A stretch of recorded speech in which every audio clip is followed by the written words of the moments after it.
All right. Ruth, we'll start with coach's remarks to open the press conference and then open up to the floor for questions. First of all, it was an honor to play Amherst. I mean, Amherst has set the bar for women's basketball and Division III women's basketball. This past summer, and these young ladies can attest to this, we studied their numbers defensively. We were a good team offensively. As a team, we all went down to the Final Four because it was in Rochester, Minnesota. And we watched them be deliberate and be intentional and just play a system of basketball. And we studied them, and we talked about that in October, in September, about the numbers. Now, we didn't use the name Amherst because we had to go the national champion because we wanted to be like that. We brought our defensive numbers up, but I give them a lot of credit. It isn't easy to do what they do, and it's a lot of work, and it's by a coach that is very deliberate, and so our hat's off to Amherst. And tonight's game just showed that. There were times where we created some separation, and they came right back. So I give them a lot of credit. I also was very proud of these young ladies. The momentum didn't go our way at the end of regulation. You didn't see any finger pointing.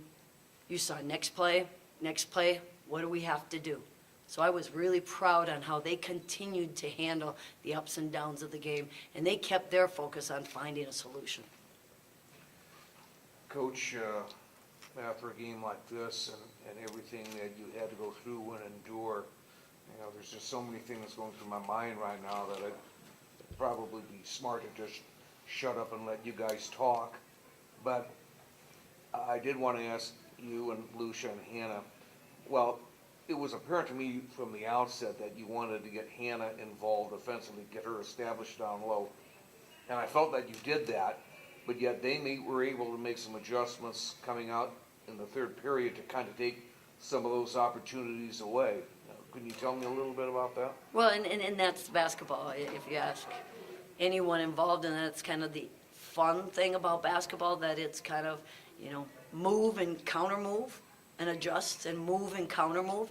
And so we continue to talk about that, about different ways that, we can use Hannah as a resource to try to get them in rotation and score off it in different ways. Girls did a nice job because, they did start taking Hannah away, but then Lou had a couple beautiful drives across. We weren't just one-dimensional into the post. Drew the help, and she found Bryn underneath, and she found Hannah underneath. And so, again, a little bit more resilient in what we needed to do to attack. Coach, what's your response to seeing Hannah fouled so many times during the fourth quarter and the overtime? She shot 14 free throw attempts on the night. Just seeing one of your players fouled so much, what's your reaction on the bench to that? That's her life. I have talked to many of our officials about that. You put a hand here on a perimeter player and it's a foul. But Hannah has faced everything. And that's why Hannah is truly a great player, because it isn't about what's happening to her, it's about finding a solution. She's had doubles, she's had triples, she's had everything. And she will continue to do that, and it's a credit to her skill and her skill set. And so, again, you can only control what you can control, and if you watch Hannah, she's always, what's my next play and what do I need to do? So I give her a lot of credit with it. She's a pretty tough player. We're real proud of her. Yeah, I think just what Coach said, you can't control. You can't control what other people do with it. You can just control your response and keep trying to go up strong. So. Man. Lucia, I wanted to ask you on that one of those last possessions that Amherst had, and you came up with that critical block of that three-point attempt. What was going through your mind at the time? Well, didn't want that same shot to happen again. It was definitely in my mind that they ran a similar play before for the same exact girl, so we were more prepared this time, and so we were able to be a little more proactive, and I was there earlier. Coach, can I ask about in the fourth quarter and then in the overtime when the game is back and forth and it's 3-point game, 1-point game, 3-point game, 1-point game, etc. What's it like then? How do you do move, counter move when the game is flowing like that and, you know, you're just throwing shots at each other? When you get into the end of the season here and you're getting to a team like this that doesn't turn the ball over, it's about making sure that you get everything out of every possession. You can't come up, Coach Fritz always, and he came and talked to us about this, we can't have empty possessions.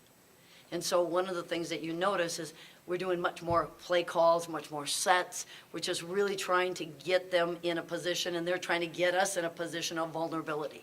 And so we kept running some plays that would get us an advantage where they are drawing to. And you saw that in the overtime, and Kaya, because they were so concerned about Hannah, Kaya was open for the three. So you just constantly look at, and they did the same thing. They were looking at the same, where can we gain the advantage with that? Can you talk a little bit more about Kaya's contributions tonight? Kaya's been a rock for us. She's just, she can hit the outside shot. She can go inside and power up, and she's always taking a top defensive look. So she's got a beautiful outside shot. We kept telling her, take it, Kaya. But, you know, she was at it. Finally, she started to open it up, and it was great. So we're really excited. She's in the ice bath right now because she's just cramping up, you know. So, Coach, this season, if my research is correct, it's the first time in NCAA history where one team's, both men and women's teams, knocked out the reigning national champions from the same school. As a standard of St. Thomas basketball, what does that mean to you? We're in the right neighborhood. We always kind of talk about, when I took the program over, it was like, what are the Final Four statistics? What are the statistics of those teams defensively? What are their numbers like? What are their offensive numbers like? And we've gotten ourselves in the right neighborhood. You know, now the next step, if you're on the block, that's another level. And we're just really trying to focus on the standards that we can. But it's exciting. It's exciting. And then we said that. It's exciting to be hosting in Amherst. It's a privilege to watch that program in person. Any additional questions? Thanks. Thank you. Thank you. You all. Congratulations.